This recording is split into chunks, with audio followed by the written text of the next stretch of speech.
PGR pede ao STF suspensão de norma do Tribunal Superior Eleitoral que busca dar mais agilidade no combate às fake news em período eleitoral. Vice-presidente Hamilton Mourão diz que o Senado tem que dar um freio em ministro Alexandre de Moraes por ultrapassar limite. E você vai ver também. Operação da Polícia Federal mira uso de CACs e clubes de tiro para comércio ilegal de armas. Giorgia Meloni é indicada para ser a nova primeira-ministra da Itália e primeira mulher no cargo. Ucrânia diz que Rússia planeja explodir barragem que pode inundar 80 vilas e cidades. Parque Aquático dos Estados Unidos vai lançar montanha-russa inspirada no universo do surf. Agora no Jornal das 18h30.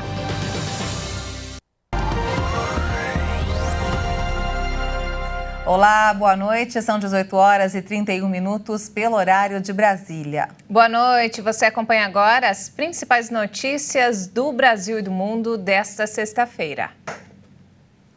O vice-presidente da República, Hamilton Mourão, eleito senador pelo Rio Grande do Sul, disse que o ministro do STF, Alexandre de Moraes, está ultrapassando os limites de sua autoridade. Em entrevista ao jornal O Estado de São Paulo, Mourão afirmou que competiria à corte do STF dar um freio em Moraes. Como isso, segundo ele, não está acontecendo, o Senado vai ter que fazer isso agora. Alexandre de Moraes ainda não se pronunciou sobre as falas de Mourão.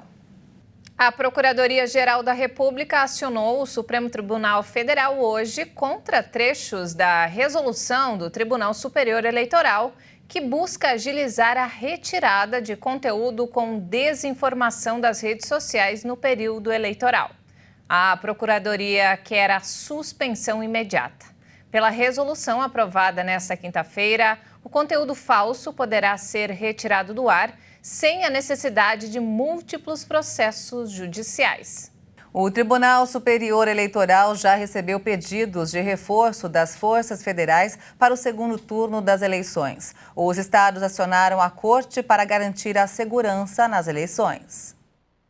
Pelo menos 7 estados acionaram o Tribunal Superior Eleitoral pedindo apoio de forças federais para atuar no segundo turno das eleições, no dia 30 de outubro.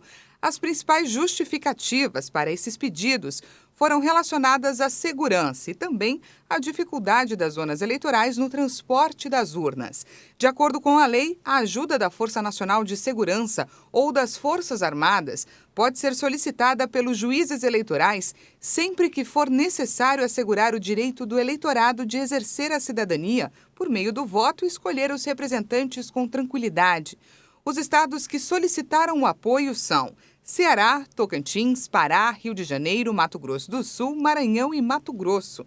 Até o momento, 222 municípios já solicitaram esse reforço, mas o número pode aumentar até o dia da votação. No primeiro turno, a Segurança Eleitoral pediu reforço na segurança para 453 municípios, em um total de 11 estados. A Polícia Federal realizou hoje uma operação contra um grupo suspeito de falsificar registro de CACs para obter arma. Segundo a apuração, investigados fraudavam documentos em nome de armeiros legalizados, mas sem relação com o esquema. 4 pessoas suspeitas de fraudar o registro de caçador, atirador e colecionador foram presas. A ação desta sexta-feira ocorreu em Alagoas, Pernambuco e São Paulo. De acordo com a apuração, os suspeitos produziam documentos falsos em nome de armeiros legalmente credenciados, mas que não tinham nenhum vínculo com o grupo. Os presos ainda utilizavam pessoas jurídicas para produzir entrevistas, vídeos e outros conteúdos e difundir principalmente na internet publicidades ilegais para a venda, estimulando o uso indiscriminado de armas de fogo, incitando a prática de crimes. Além dos 4 mandados de prisão preventiva, a operação cumpriu 37 mandados de busca e apreensão, 11 ordens de suspensão das atividades de natureza econômica de pessoas jurídicas, sequestro de bens adquiridos a partir de 2019 e bloqueio de valores. Os investigados devem responder pelos crimes de organização criminosa, falsidade ideológica, uso de documento falso, porte ilegal de arma de fogo, comércio ilegal de arma de fogo, dentre outros crimes. As penas somadas podem chegar a 30 anos de prisão e multa. E vamos agora ao mercado financeiro. O dólar fechou em queda nesta sexta-feira, apesar do dia de maior aversão ao risco nos mercados internacionais, o que beneficia os ativos considerados mais seguros, como a moeda e os títulos públicos dos Estados Unidos. A moeda norte-americana recuou 1,36% e encerrou o dia cotada a R$ 5,146 na venda. Já o Ibovespa, o principal índice da Bolsa de Valores de São Paulo, a B3, fechou em forte alta hoje, puxada pelo bom desempenho nas ações da Petrobras, Vale e grandes bancos. O Ibovespa subiu 2,35% a 119.929 pontos. A produção total de petróleo e gás no mês de setembro superou a marca de 4 milhões de barris de óleo equivalente por dia, sendo pouco mais de 3 milhões de barris diários de petróleo e 143 milhões de metros cúbicos por dia de gás natural, segundo a Agência Nacional de Petróleo, Gás Natural e Biocombustíveis. De acordo com a ANP, essa foi a segunda vez que a produção total ultrapassou a barreira dos 4 milhões de barris de óleo equivalente por dia. Isso já havia acontecido em janeiro de 2020. A produção no pré-sal alcançou 3 milhões de barris diários e representou 74,11% do total nacional. O campo de Tupi gerou 887 milhões de barris por dia e foi o que apresentou maior produção. O painel dinâmico de produção de petróleo e gás natural apresenta dados mensais e anuais consolidados, permitindo visualizar a evolução histórica da produção no país e também filtrá-la por campo, bacia, instalação, poço, estado, período de tempo, operador, entre outros. Essas informações têm como fonte os dados declarados pelas operadoras. O ministro da Saúde, Marcelo Queiroga, afirmou que vai destinar 100 milhões de reais para pacientes com câncer reconstruírem as mamas no SUS. A cirurgia reparadora vai poder ser feita logo após a mastectomia, que é o procedimento que retira o órgão caso não haja indicação por parte da equipe médica. Queiroga declarou que esse ano foram alocados 2 bilhões e 600 milhões de reais no enfrentamento da doença. Você já ouviu falar em vacina contra rinite alérgica? Pois é, não é exatamente um imunizante, mas um extrato alergênico utilizado em um tratamento capaz de reduzir ou até eliminar os sintomas da doença. Vamos ver. Um espirro atrás do outro, nariz coçando, escorrendo e até os olhos ficam irritados. Quem tem rinite alérgica conhece bem os sintomas de cada crise, que chega com poeira, cheiros fortes e até a mudança de temperatura. Tudo isso pode literalmente tirar o sono de quem vive com a doença. A pessoa nasce com uma predisposição genética para desenvolver alergia. E ao passar do tempo, com o contato com os alérgenos, aqui no Brasil nós sabemos que o ácaro é o alérgeno mais prevalente, ela vai se sensibilizando com estes alérgenos e aí vai desenvolvendo a reação através da IgE específica, que é o anticorpo responsável pela reação alérgica na alergia respiratória, e aí vai desenvolvendo os sintomas, né? Segundo a Organização Mundial da Saúde, cerca de 500 milhões de pessoas no mundo todo têm rinite alérgica, uma doença que atrapalha e muito a qualidade de vida. Mas existe um tratamento que age diretamente na causa e, assim, proporciona a redução dos sintomas de forma significativa. É a imunoterapia, feita com vacinas para a alergia. A alergologista explica que antes do início do tratamento, o paciente é submetido a testes simples, porém precisos, para a identificação das causas. Uma vez diagnosticado, sim, este paciente tem rinite alérgica e ele mostra sensibilidade ao ácaro da poeira domiciliar, aí nós vamos pensar o quê? Nós sabemos qual é a causa e qual a consequência disso. ele vai levar, essa reação alérgica vai levar ao processo inflamatório, que é o maior responsável pelos sintomas, né? E aí nós temos que pensar em tratar o processo inflamatório e a consequência desse processo inflamatório, que são as crises. E só depois da descoberta da causa, tratamento da consequência e prevenção da reincidência por meio do controle do ambiente para a redução de impacto alergênico é que a imunoterapia específica para alergia respiratória é iniciada. Essas vacinas, elas funcionam estimulando o organismo, que vai modificar o padrão de resposta imunológica, diminuindo essa reatividade do paciente. Mas são várias aplicações. Todo o processo dura cerca de 3 anos. É um tratamento longo, demorado e eficaz quando bem indicado, né? O paciente tem que saber de tudo isso. E ele vai ficar sem sintoma? Não sei. Tem paciente que sim, fazendo tudo isso, ele fica totalmente controlado, né?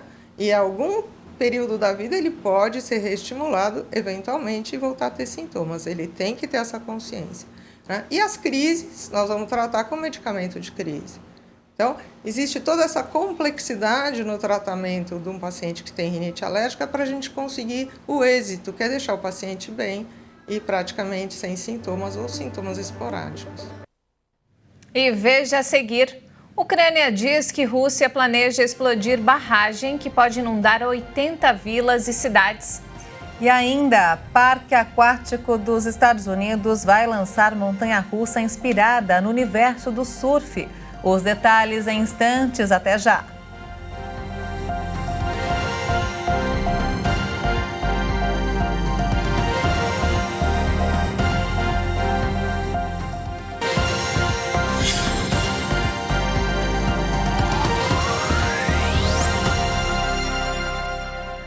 Estamos de volta, são 18 horas e 44 minutos pelo horário de Brasília. E vamos agora direto ao Rio de Janeiro com informações desta sexta-feira com o nosso repórter Anderson Nascimento. Boa noite, Anderson.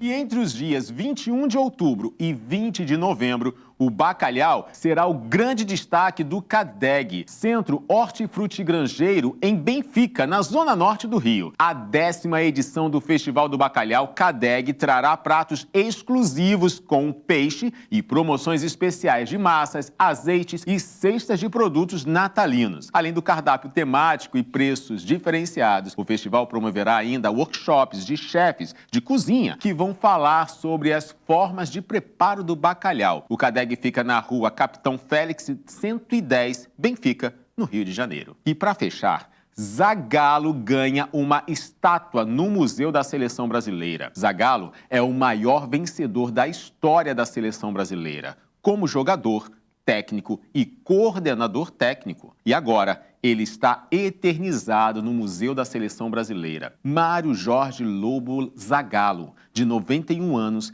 ganhou uma estátua no local para lembrar a trajetória que ele fez com a amarelinha. O velho Lobo é bicampeão mundial como jogador, tricampeão como técnico, tetracampeão como coordenador e ainda foi vice no Mundial de 1998 e 4º colocado em 1974. Bom, Maria Alice, eu não me atrevo nem a fazer embaixadinha, mas parabéns aí pelo Zagallo e a história dele em relação aí toda a trajetória do futebol brasileiro.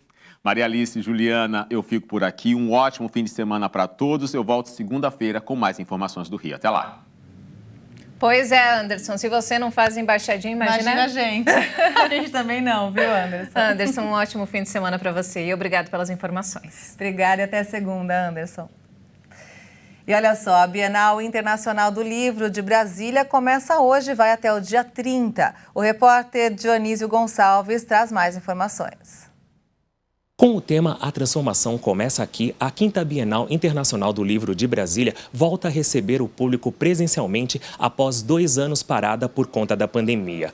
A feira vai reunir 100 expositores entre livrarias, editoras e distribuidoras de todo o país. Serão cerca de 400 mil títulos. Um destaque é a homenagem para a escritora brasileira Miriam Alves, que dedicou 4 décadas para a literatura. A programação está dividida em 6 eixos temáticos: autores, mercado, música, histórias em quadrinhos, crianças e multimeios. Há um espaço dedicado a seminários sobre educação e serviço social. O primeiro lote de ingressos é gratuito, mas possui um número limitado. Do segundo lote em diante, a entrada vai ser a partir de R$ 10. Menores de 16 anos não precisam ter ingresso. Os ingressos estão disponíveis no site oficial da Bienal. A mostra pretende movimentar 11 milhões de reais. E falando sobre o conflito no leste europeu, o presidente da Ucrânia fez um alerta preocupante. Volodymyr Zelensky anunciou que a Rússia planeja explodir a represa de uma grande hidrelétrica no sul do país, depois de ter destruído a metade da capacidade de energia em todo o país. A usina hidrelétrica de Nova Kakhovka está localizada no rio Dnipro, que corta a Ucrânia. Explodir o reservatório poderia provocar a inundação de 80 vilas e cidades no sul do país, incluindo Kherson. O alerta foi feito hoje pelo presidente Volodymyr Zelensky numa videochamada para o Conselho Europeu. Zelensky pediu para que líderes europeus e de todo o mundo tomem medidas para evitar o que seria um desastre de larga escala. O Kremlin nega que os russos estejam preparando uma explosão na usina e acusa a Ucrânia de matar 4 pessoas, incluindo jornalistas, em um bombardeio de uma ponte na noite de ontem em Kherson. O suposto plano russo vem à tona no momento em que a Ucrânia avança para recuperar o controle da região de Kherson, ocupada pelos russos desde o início da guerra. As autoridades locais nomeadas por Moscou pretendem retirar até 60 mil civis e levá-los para a Rússia. Kiev descreveu esse deslocamento populacional como uma deportação em massa, que busca mudar a composição do território ocupado. Enquanto isso, o ministro de Energia da Ucrânia disse que só essa semana os russos destruíram metade da capacidade de produção das usinas termoelétricas do país. Foram mais de 300 ataques aéreos a infraestruturas de energia desde o dia 10 de outubro.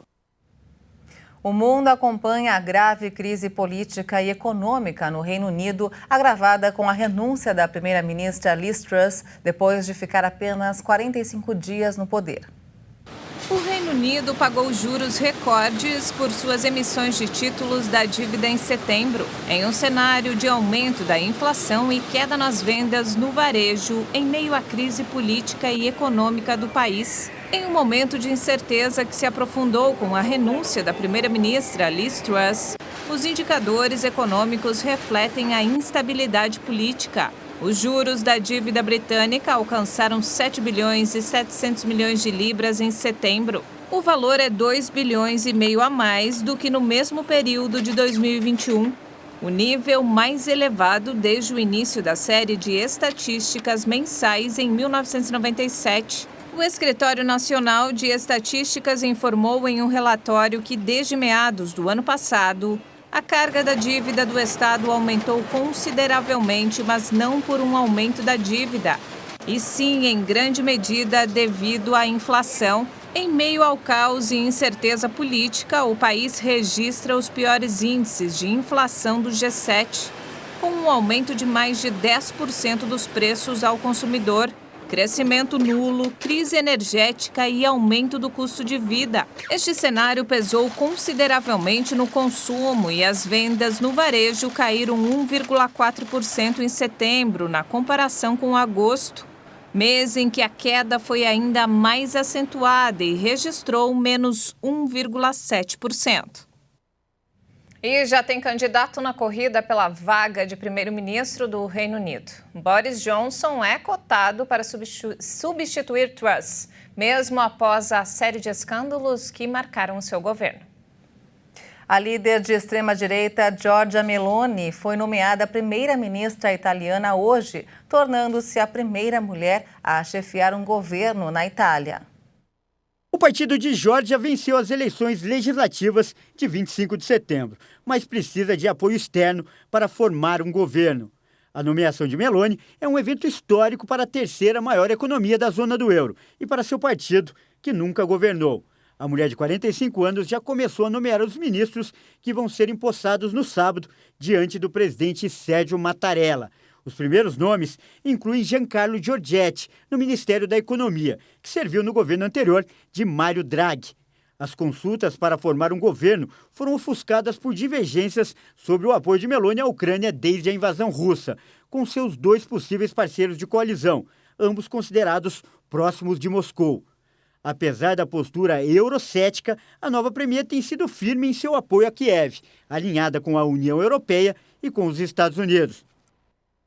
E olha só, Steve Bannon, que atuou como estrategista do ex-presidente americano Donald Trump, foi condenado hoje a 4 meses de prisão por se recusar a cooperar com os legisladores que investigaram o ataque do Capitólio em janeiro de 2021. Ainda cabe recurso à condenação. Como a decisão ainda não é definitiva, Steve Bannon aguarda em liberdade o fim do processo. Na audiência de sentença, o juiz Carl Nichols também ordenou que Bannon pague uma multa de $6.500, cerca de R$34 mil. O ex-estrategista de Donald Trump havia sido condenado por um júri em julho quanto a 2 acusações de desacato ao Congresso por não fornecer documentos ou testemunhos.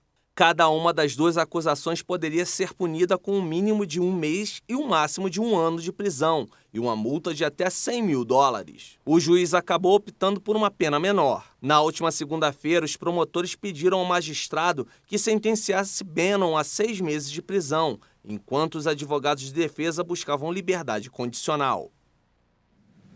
E olha só que bacana, o Parque Aquático SeaWorld em Orlando, nos Estados Unidos, anunciou uma novidade. É a construção de uma montanha-russa inspirada no universo do surf. É isso mesmo, ao contrário das tradicionais, que todo mundo já conhece, os corajosos que queiram fazer um passeio no brinquedo vão ter que ficar de pé. É isso mesmo, a ideia é fazer com que o usuário experimente uma sensação semelhante à dos surfistas sobre as ondas. É prevista para entrar em operação no segundo trimestre de 2023, a montanha-russa Pipeline terá uma pista de 880 metros de extensão e 33 metros de altura. A velocidade do brinquedo pode chegar a 96 km por hora.